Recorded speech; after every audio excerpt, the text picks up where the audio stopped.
Welcome to Almost Here, Round the Corner Future Technology podcast with Richard Jacobs.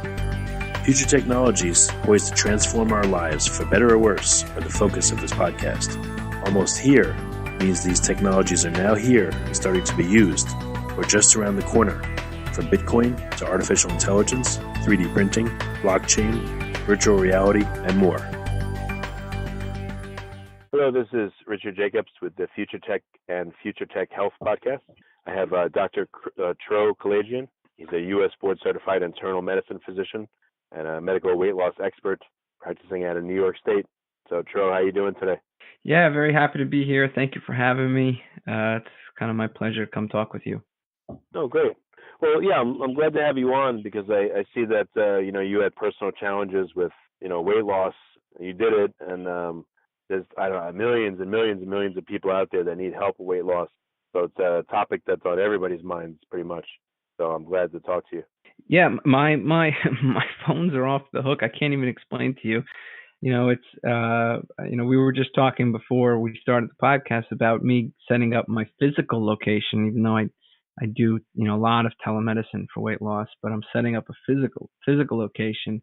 But I don't even have a physical location up, and I'm booked out for like months now. I want to say I'm booked out like a month or maybe 2 months, pretty much now.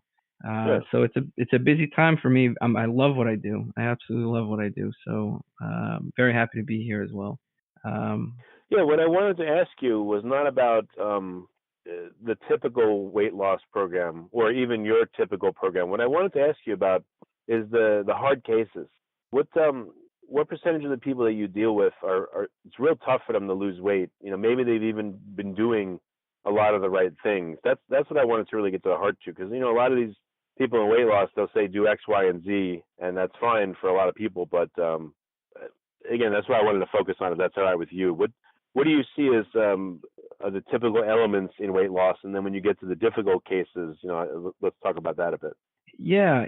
I think the things that let me know early on that weight loss is going to be difficult for a patient is, there's metabolic issues that I think make it difficult. And then there's, emotional and psychological issues that can make it difficult. There's issues related to habit that can make things difficult. So, it's not a one size fits all. The number one thing I think that interestingly, the number one consult I'm getting now is I've been doing keto for a year and I stopped losing weight, or or another consult I'm getting is, I had a gastric bypass 2 or 3 years ago and now I'm gaining weight. What should I do? So, and I think these pose the biggest challenges. It's people that have gone through a life-changing event, whether it's diet or lifestyle or surgery, and they're still not getting the results that they want. I have a consult that I just did, somebody who had a gastric sleeve, and she lost 80 pounds, and she has been plateauing for a year and counting her calories diligently. And basically she's coming to me, essentially crying, saying, I can't lose any more weight. I don't know what's going on. And I want to lose more weight. I still have weight to lose. I still have 100 pounds to go. What can I do? So yeah, these are challenging cases. And I'll be happy to talk about them. Okay. It's a wide topic. What do you want to focus on? The metabolic issues, the psychological issues, the habit, the mental issues. What do you want to focus on? Because I can give you an hour on each one of these things. Yeah, let's go over the basic elements of your program, what you tell most folks, and then I'd like to get into some of these specifics you talked about. People that do keto but plateau, and then people with gastric bypass, and then they start gaining weight. So, let's start with the basics. So, someone comes to you, who's your typical person, like age, how overweight are they, how long have they been overweight, what do you see? Yeah, so my program for weight loss is 4 months, okay? It's pretty straightforward. It's all on my website. I describe it in detail. We start with lab work right away before your first visit. The first visit is 90 minutes, and I follow patients weekly for at least 4 to 6 weeks, sometimes 8 weeks. Okay. And then we get repeat lab work at 2 months, and typically we get repeat lab work again at 4 months. And we meet monthly from month 2 to month 4. So it's about anywhere from about 12 to 16 total visits in the matter of 4 months. Okay. The latter months are focused on, the first couple months are focused on implementing a dietary change and focusing on satiety, focusing on appetite. And then the last 2 months are focused on, timing of eating and kind of exercises that you can begin in the home kind of at the tail end after initial weight loss occurs. So my program is 4 months. I monitor weight, body fat, blood pressure, body mass, fat mass, water mass, all completely remotely, heart rate, blood pressure, and glucose completely remotely. So my patients get a smart scale, a smart blood pressure cuff, and a smart glucometer.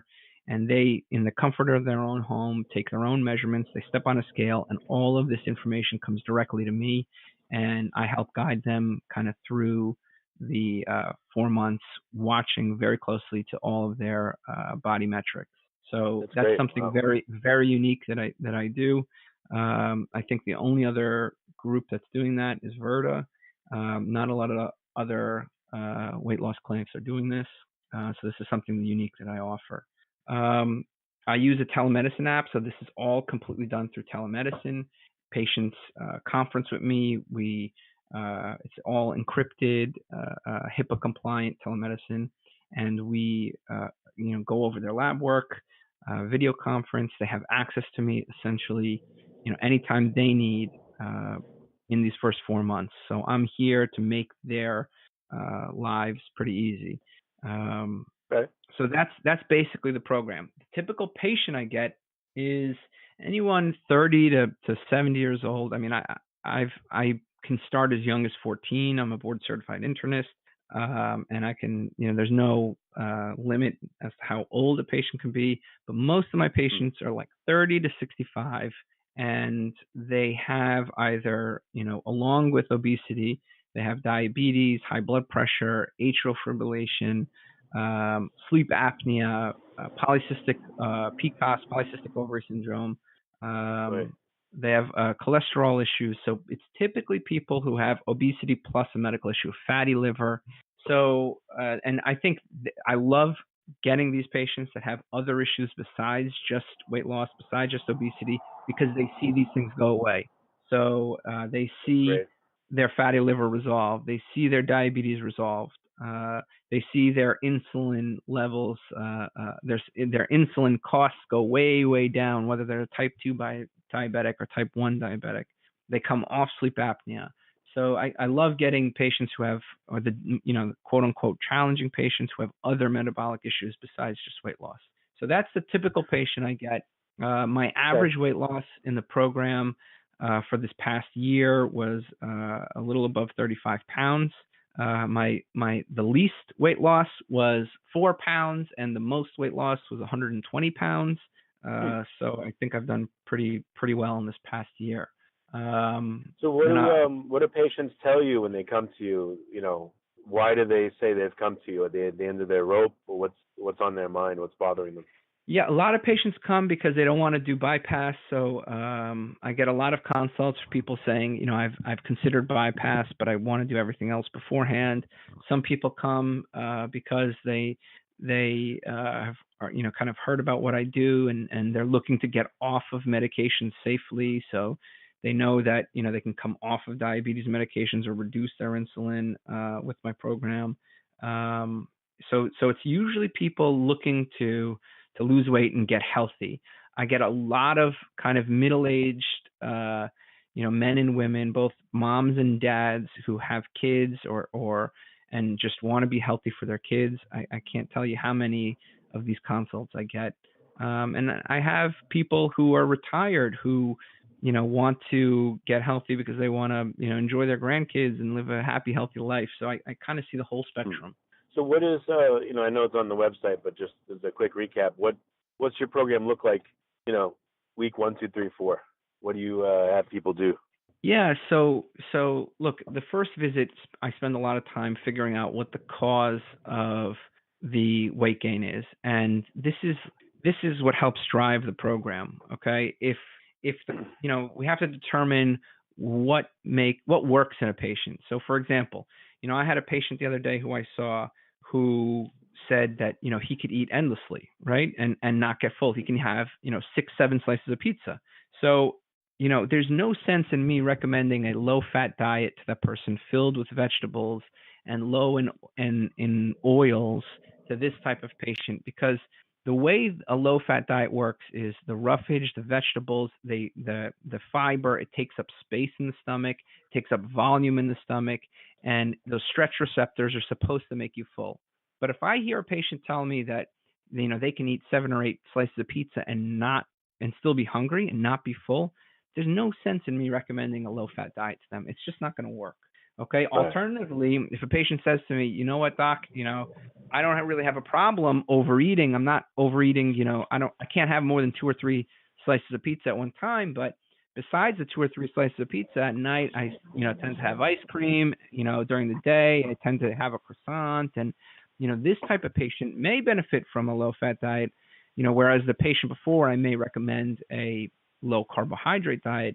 This type of patient may benefit from a low fat diet. So I have to figure out what's causing their obesity. I have a patient who, has serious kind of childhood issues that have led them to overeat their whole life and significant depression. I have people who have uncontrolled appetites, related to processed foods. So really the first visit is figuring out why are you overweight? And I can tell you not many people know why. They think it's because they eat too much and they move too little, and that's not the reason. Interesting. So the first visit is, why are you overweight? And what are the issues involved? Are you eating out of habit? Maybe you're eating all day long and then you're getting home and having dinner with the family when you're not hungry.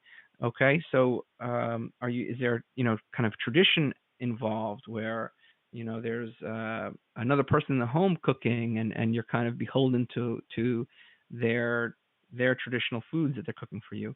So it's figuring out what's going on. Once we figure out what's going on, we implement a plan, and we follow up in the first 4 to 6 weeks, making sure that plan is working.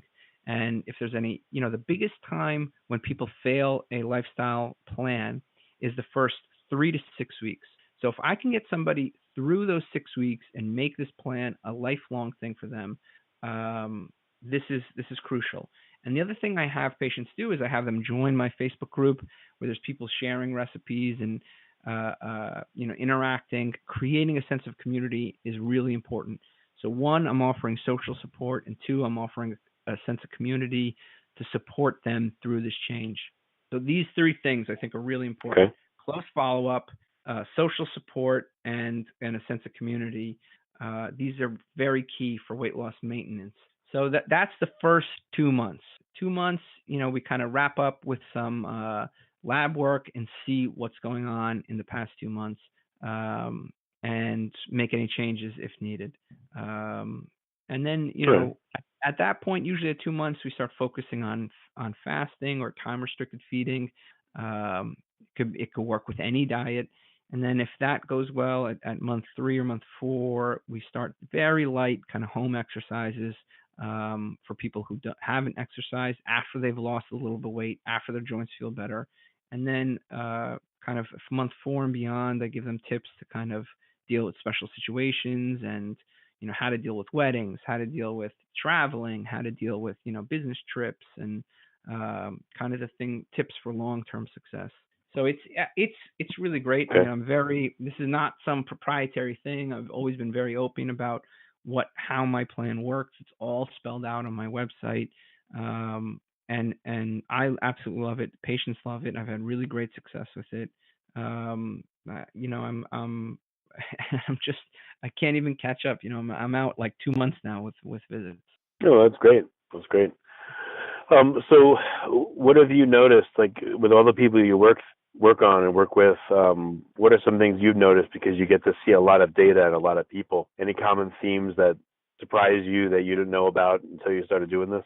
Yeah, one of the things I just commented on this on Twitter, I find that if somebody's inflammatory markers are high and they have inflammation kind of related to, really, really overfilled adipocytes, really overfilled fat cells, and their fat cells are inflamed and they have kind of pre-diabetes.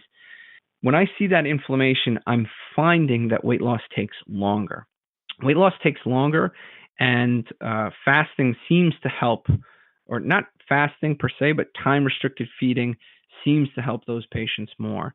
So that's something I didn't quite know going into it, and something I've learned. The other thing I've learned kind of recently is, everybody's appetite changes on various diets. So, particularly in a ketogenic diet, which is the diet I use about 60% on 60% of patients. I use very low carbohydrate ketogenic diets. I have people respond, and I tend to see that men respond with decreased appetite right away. But I find that women, and particularly older women, take longer for their appetites to suppress. And I find that my older patients, both men and women actually, that it takes, somewhere between 3 to 6 months to really get their appetite down. Whereas younger patients who are starting a very low carbohydrate diet, they'll see their appetites go way down right away, almost within weeks, or, maybe days to weeks. I guess I'm more like an old woman, because I was ravenous for like the first month or two. Yeah. Well, you know what? So how old are you? I'm 43.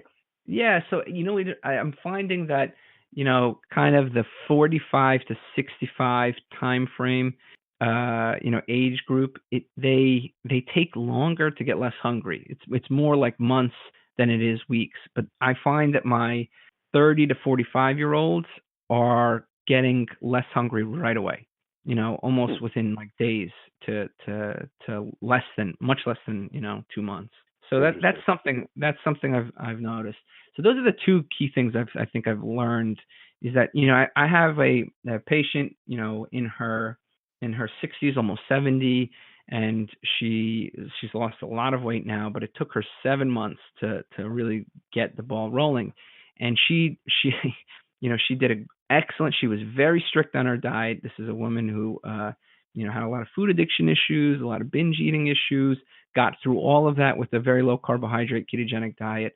She had pre-diabetes that resolved with a very low carbohydrate ketogenic diet, but she didn't lose much weight. She lost a couple of pounds over 6 months, and I kept pressing her, telling her, look, just keep calm and keto on, that stick to the plan. And right around, I think it was like 7 or 8 months, we had a follow-up, and she said, Doc, you know what? She goes, I know you were telling me to eat till I'm full and eat, for my satiety, but really, I'm finding I'm less hungry. Do I still have to keep eating? And I'm like, no, if you're not hungry, don't eat. And I was like, how long has this been going on? She's like, well, look, I've noticed over the past couple of days and weeks that I'm just not getting hungry anymore. This is now 7 months out or 8 months out. And I was like, You know what? Go ahead. You're not hungry. Don't eat. She went 1 meal a day, and she dropped like 20 pounds in 1 month. And then she continued to lose weight after that. And this was 7 months after starting a ketogenic diet. So, and wow. it lined up pretty well with her inflammatory markers too.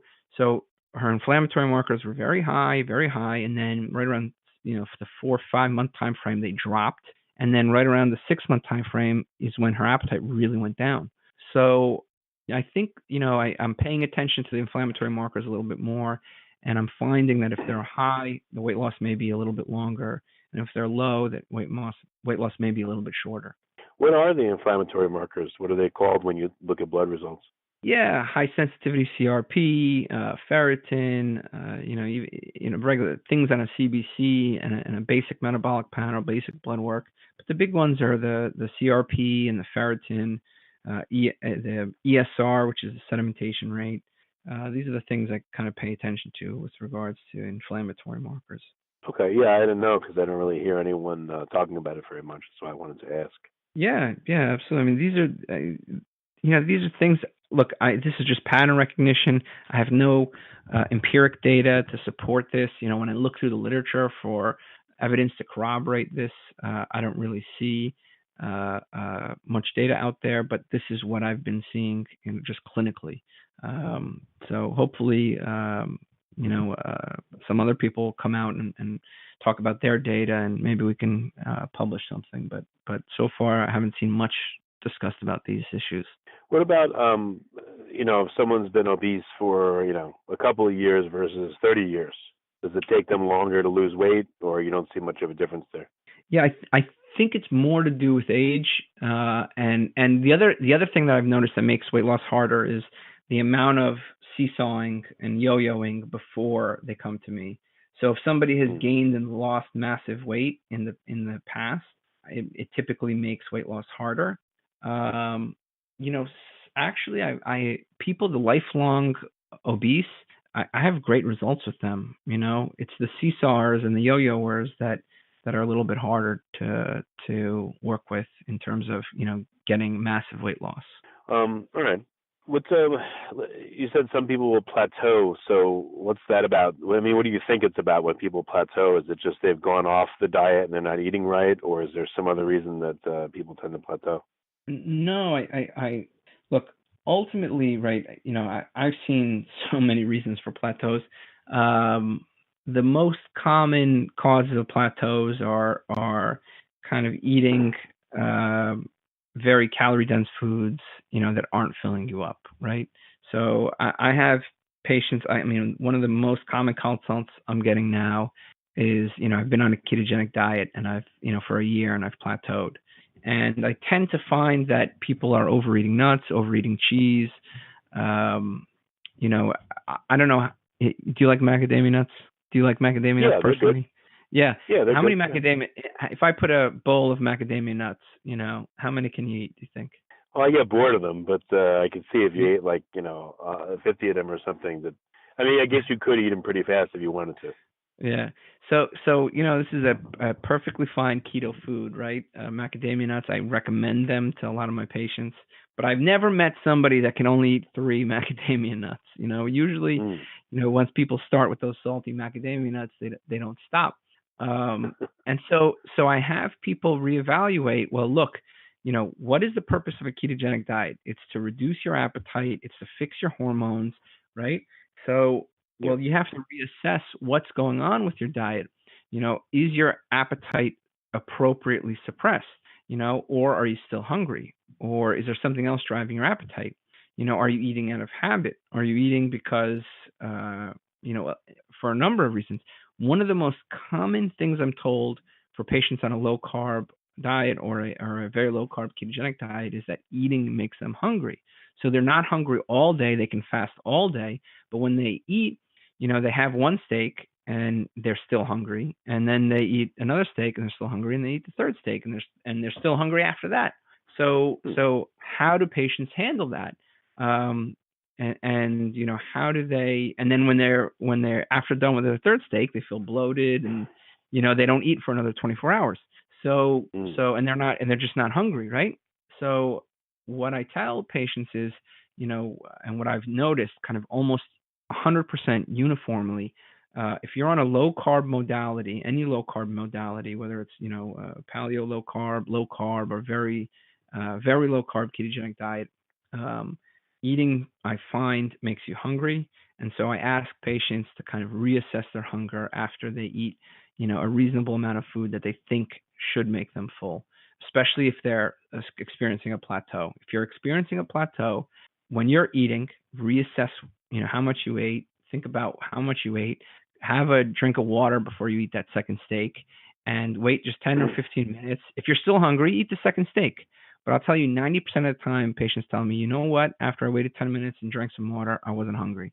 And I mean, how true is that? Have you done a low carb diet, or have you done a ketogenic diet yourself? Yeah, no, definitely. I'm one of those people, actually. I did it for a while and lost a bunch of weight and plateaued, and now I'm in the I guess that's secretly why I'm asking. So now I'm at the point where I'm trying to find out how to keep it going. Yeah, so this is exactly what I would say to you is when how long can you go without eating? I've been trying to increase it. I'm up to about 16 hours in the overnight, and that's not too bad. So you could do 16 hours, right? And you feel okay during those 16 hours? Yeah, I feel so. Yeah, I've been taking exogenous ketones like when I wake up, that makes it a lot easier to get to the 16. But I could do like, I don't know, 13, 14, no problem. But I've been pushing it. I'm trying to get more and more. Okay. So you can go, 13 to 16 hours kind of without issue, right? So, Right. so this is what I find with most of my patients is that, when they eat, they're more hungry. Okay. And, Mm-hmm. and they get hungry, but then they can easily go 16, 18, sometimes 20 hours without eating. So what is their hunger that they're experiencing? Is it actually a craving for food? Do they not have extra fat that their body can use? Right? So what is actually driving their hunger during that times when they're hungry?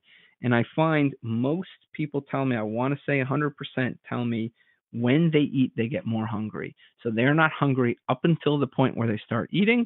And when they start eating, they eat, right? And they tend to eat a lot. So what I have them do is just reassess these patients who have plateaued and who have been able to do intermittent fasting, and they're not experiencing hunger during those 12 or 16 hours. What I have them do is when they eat, just reassess, after you've eaten a reasonable portion, to make, that typically would make you full, just reassess your hunger, drink water, wait 10 minutes and see if you're still hungry. 90% of the time, patients aren't hungry. And they're right back to doing their intermittent fasting, and they're able to last another 18 hours without any issue. And the other thing that I tell people to, who've stalled out on keto is just, re-examine the dairy and the nuts and the very high fatty foods.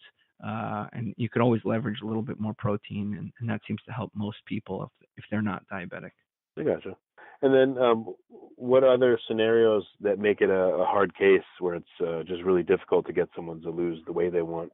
Yeah, I think the really hard cases I'm finding are people who had a Roux-en-Y gastric bypass or a gastric sleeve, and they lost a ton of weight over the course of a year or 2 years, and then they were advised to go really low calorie. Okay, so then after having this weight loss surgery, after losing a ton of weight, their doctor said you really have to eat less if you want to lose more weight. And so they come to me saying, I'm not losing any weight. They come to me saying, I'm cold, I'm weak, I'm tired, I'm constipated, and I haven't lost any weight, and I'm only eating 1,000 calories. So basically, to me, this is somebody whose metabolism is completely shut down because they've been undernourished, right? And so I know, and when I see them, and uniformly all their labs, their inflammatory markers are elevated, right? And I know that it's going to be a long time to fix their metabolism, to get their metabolisms revved up again, and to get their hunger issues fixed, and to get them losing weight. These patients take months to kind of, I want to say at least 3 to 6 months to get them on the right track. And it's just a timing.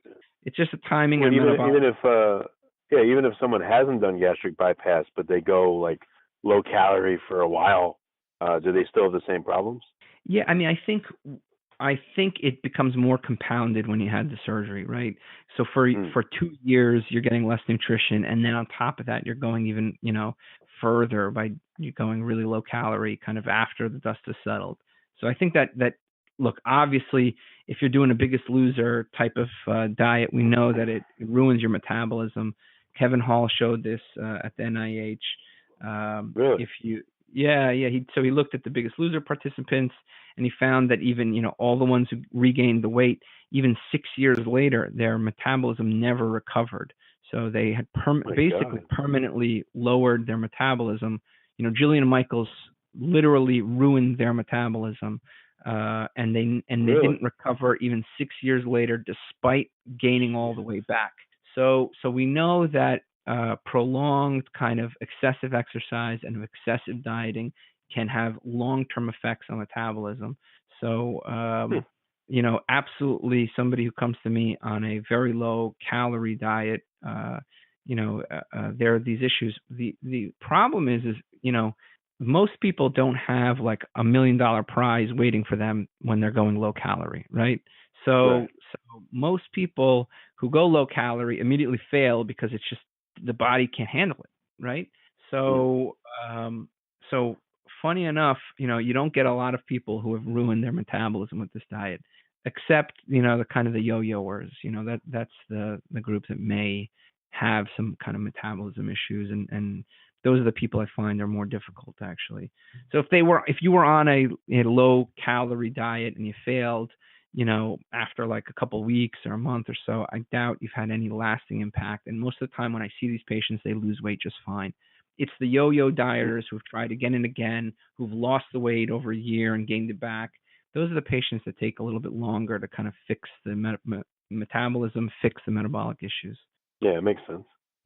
Yeah, I mean, but this is Crazy. the fun part, is when you actually fix them, and they're like, wow, I feel better, I'm losing weight, but I give them guidance. I give these patients guidance. I tell them, look, you see all those testimonials from my patients losing 100 pounds in a year. That's not going to be you.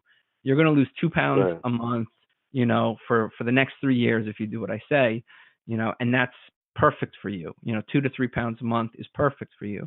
So if when I get these patients and I see these lab work and I hear their story, of yo-yoing and their inflammation's high and they've gone up and down before and their metabolism's slow, and, immediately I tell them, this is going to be a long-term thing for you. This is not a short fix.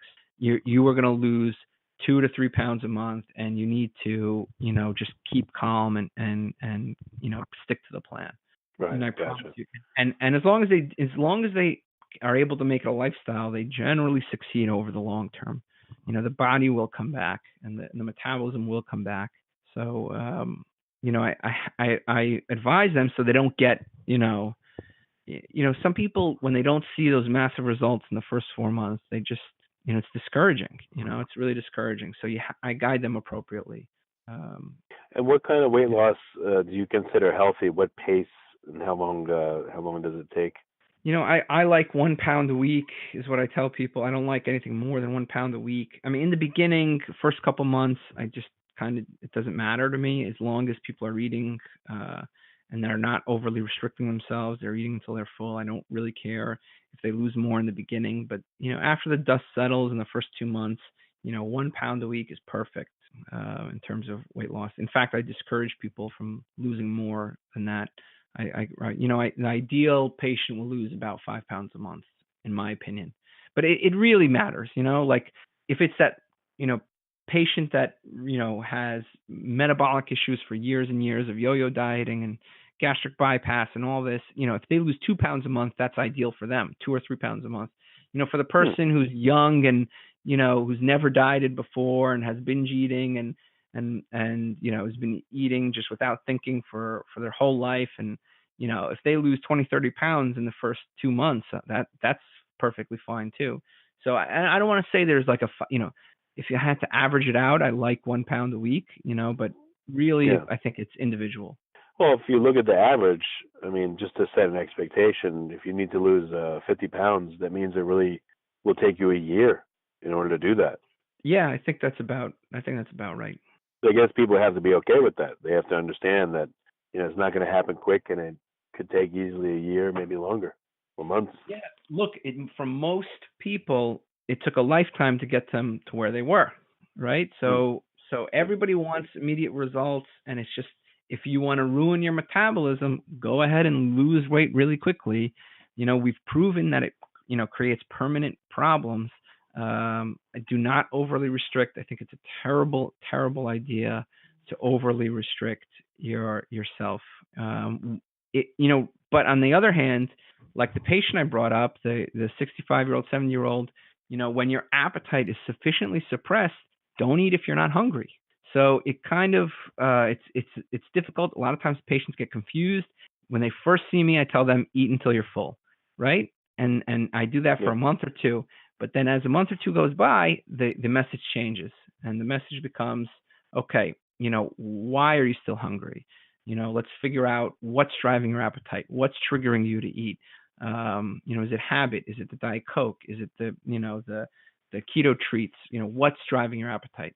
So what's I know we probably should have asked at the beginning, but now that you've helped so many people, do you reflect back on your weight loss and what you had to go through, and do you see it differently now? Yeah, I mean, look, I don't think I could help people if I didn't go through what I go through, what I went through. I don't know if your listeners know my story, but it's out there. I was 350 pounds. My wife challenged me, basically said, look, you're a smart doctor. Why can't you, figure out why you're overweight? And I had pretty much a lifelong history of obesity. And so when she challenged me when she was pregnant with her, in a totally, safe way, my wife is just amazing. She kind of nudged me in the right direction. She challenged me to kind of figure this out. And, when I went to the medical literature, I mean, it's all there. When you look at the trials for weight loss, low carb does better. When you look at the data for ketogenic diets for weight loss and glycemia, it's there. When you look at what drives food addiction, binge eating, desire for hyperpalatable foods, desire for processed foods, it's all there. I mean, all of this stuff is there. If you go through it and read it like I did, thousands of papers, hundreds of books that I've read at this point, it's very easy to pull it all together and figure out what's causing people to be fat, and it's the food. It's the food. It's making us fat and sick. And so on my website, I have a 5-step plan. It's completely free. You can go onto it and take a look. It's basically it's drtro.com, DOCTOR, Tro, which is TRO.com/free, and it's like 5 steps you can do to just start losing weight, and it's super easy. It's 5 steps, and after I kind of figured this out, and it's all right there. It's not hard to get to this information in the medical literature if you read through everything and look at the forest for the trees. And so I applied it to myself. I went low carb, and then I went very low carb, and for some time I went zero carb, and the weight just kept coming off, and my performance in the gym kept getting better and better. So I had to shatter a lot of the the conventional medical wisdom. I really had to disregard, and I had to go back to the medical data, go back to the literature, and figure it out for myself. The conventional medical advice, which is eat more, move less, is not going to help anybody. The conventional medical wisdom to count calories will help very, very few people. It may help some, but it will help very few people. Weight Watchers, all these things have never worked. They don't work for many people. They fail most people.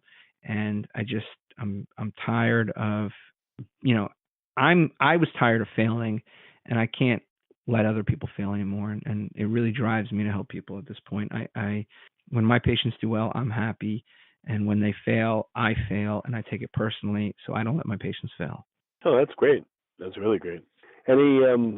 Any last words of wisdom, things that you've learned over time, about either human psychology or, the advice we get, anything that, really hit home with you or surprises you?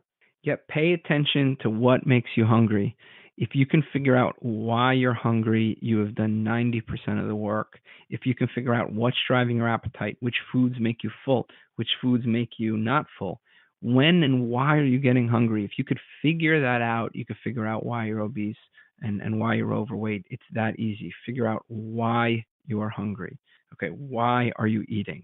If you can figure out why, that's the number one first step. And the other thing is seek help. We have people to help you all throughout the world. There's, low carb doctors and doctors working with lifestyle medicine and working with dietary and lifestyle changes. So if you need help, if you're on insulin, you should call me right now. I will get you off insulin. If you're a type 1 diabetic on insulin, I will reduce your dose by 50%. I will save you money. I mean, I get people off insulin every day. I just saw a patient very near and dear to me, type 2 diabetic on insulin, who I know from the hospital, a close kind of friend, and paying $1,000 a month in insulin. And I said, look, I was like, people are rightly skeptical. People have been selling them snake oil for a long time. And I told them, look, I will waive my charge if I can't save you more money on insulin. As long as you do what I say, I will waive my charge if you can't if I don't save you more money on insulin. And so I just did this yesterday, and I said, you and your wife have to join. You both have to do it, and I'll refund you whatever you pay if I can't save you more money on insulin. I mean, that's how strongly I feel about this. I'm not saying I'll do this for everybody. I did it for them because I know I can help them. I know their situation. I'm not going around. I can't go around giving free care to everybody, not yet at least. But that's how strongly I feel about this. So if you have liver disease, it's curable. If you have, it's reversible. If you have diabetes, it's reversible. If you're type 1 and you're on massive doses of insulin, we can lower it. We can bring you down to, anywhere from 20 to 50 units or less. If you have sleep apnea, we can get rid of it. Reflux, migraines, all of these things can be treated with lifestyle and with diet. And there's literature to support this. This is not snake oil. There is data with clinical trials showing that diet affects these things. ADD, ADHD, markers improve when you reduce artificial foods, when you reduce artificial preservatives and coloring, when you go to non-processed foods. Some of the behavioral endpoints improve. Depression improves. I can just go on and on. There is data to support this. All of it is treatable. You don't need, Nexium. You don't need Prilosec. You don't need Prozac. You don't need, Lexapro. You may need it for certain things, but a lot of the time you don't need it. Yeah, one last thing I want to ask you. I normally would end now, but you said it a few times about figuring out why you're hungry. So yeah. I would bet that some people told you strange reasons when they actually figured it out why they're hungry, for reasons you wouldn't normally think about. So can you remember any of those where, like how many different reasons did people come up with over time of why they were hungry, and were any of them like strange to them or you? Yeah, look, not strange, but there's a high concordance rate with, and all my patients who know me will know this. There's a very high concordance rate with chronic disease and childhood trauma. Okay, whether it's a broken home, adopted, divorced, suicide in the home, food insecurity, any one of these things, there's a very high concordance rate with chronic disease. And so I screen all of my, and this is something you wouldn't expect, right? In my practice, it's about 50%. 50% on an ACE questionnaire are scoring one thing positive. And the ACE questionnaire is, basically a questionnaire that screens for kind of these issues. So I don't know if that's exactly what you're looking for, but there's a very, very high concordance rate. And that tells me that chronic stress, chronic mental disease plays a very, very intricate role in chronic physical disease and metabolic disease. So I take stress very seriously, sleep very seriously, mental health very seriously, even and psychology very seriously. All of these have to be addressed if you're going to look at the whole picture. It's not just metabolism and calories. You got to look at everything. Do you have people that realize, they say, I was abused as a child or something, and then do they make that connection, or like how far does it go when you do this test in them, or they fill out this paperwork, and then like do they realize literally, wow, I didn't realize I'm eating because I felt this, or I grew up like this, or I was abused this way?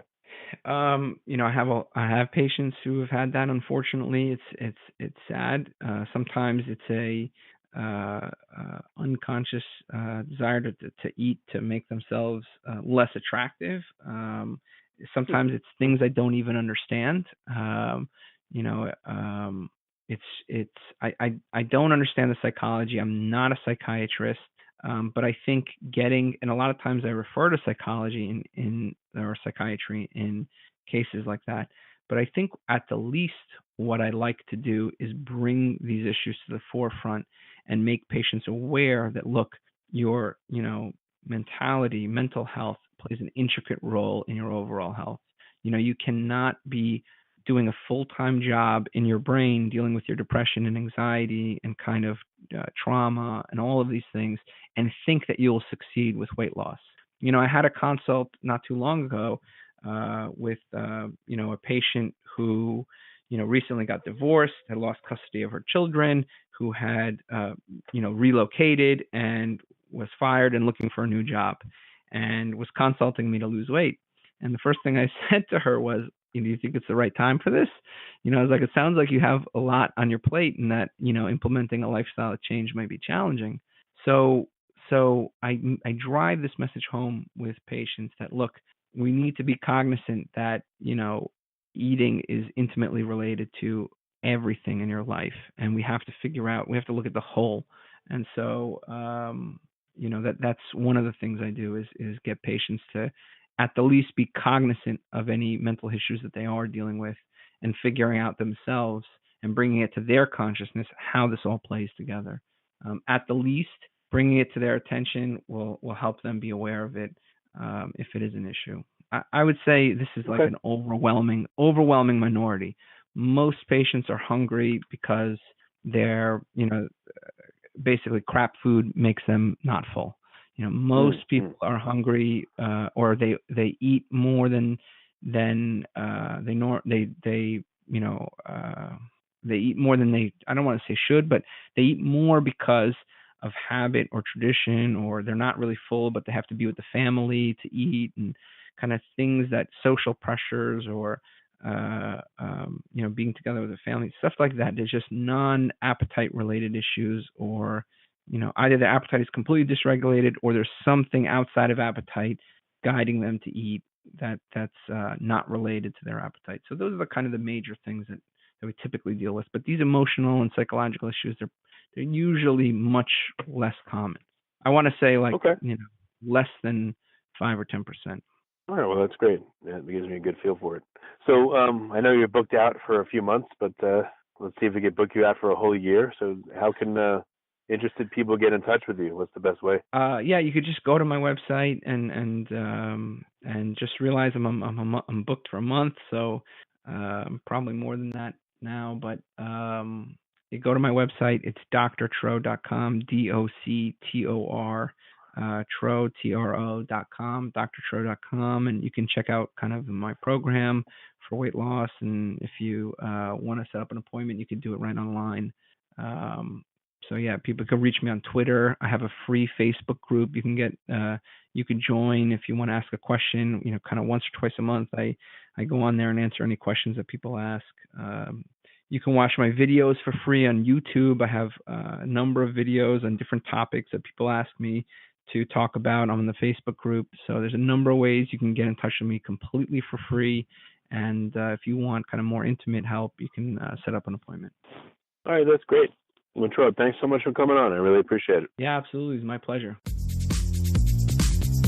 You have been listening to Almost Here, Around the Corner Future Technology podcast with Richard Jacobs.